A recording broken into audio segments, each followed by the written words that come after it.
In your 2007 exit, parting words to Mormon cinema, which was really about Mormon cinema and hoping to grow, you did mention that you're hoping to not become a Thomas Marsh figure today. So I'd love you to tell what you meant there, if you don't mind, and have you felt like you've been treated the way Thomas Marsh was treated? No, actually, that came out. That was in the follow-up because I did the thing in the Daily Herald. That was actually in the one for Mormon Stories. You're right. And then, so I did the thing, and I was asked to write for that editorial for the Daily Herald, and they wanted me to just do a Mormon cinema, and I kind of came back and said, well, actually, it's turning into more of this. Are you guys still interested? And it's like, yeah, we're interested. In fact, we'll give you the whole page.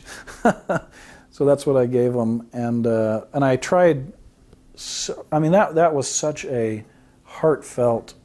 I wrote that in the office right next to us here in my office, and it was like breaking up. And I was wiping away tears, and I was trying to trying to communicate very clearly, but very sincerely and very gently. And I wanted it to be a positive thing, and sent it out there, and just immediately, the anger and the vitriol just came at me in such force that it really did feel like I just opened up and I was getting kicked, And that's when the follow-up came, when people were already on the internet saying, oh, he's probably a homosexual, he's probably having an affair, he's a drug addict, he's whatever, just nonsense. Or in order to make it fit within this worldview that says it has to be something. Yeah, he said something about beer, it's can't obviously be genuine. Alcohol. It's just the stupidity and then the anger, and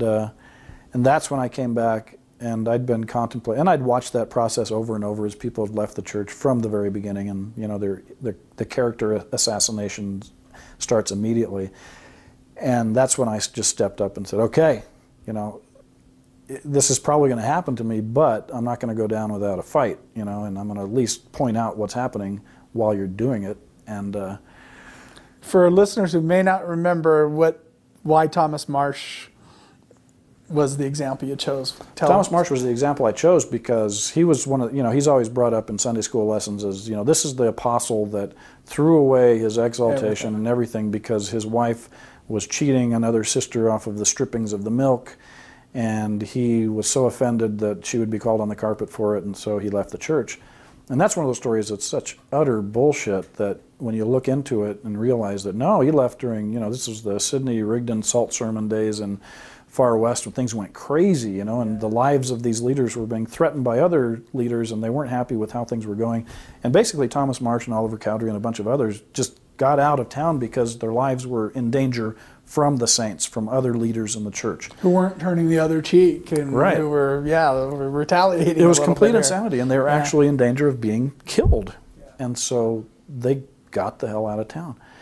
And of course, that part of the story is never told. And I've always been reduced as a full-blooded person with lots of reasons to this one soundbite, this morality tale. And I thought, this is going to happen to me. I do not want this to happen to me.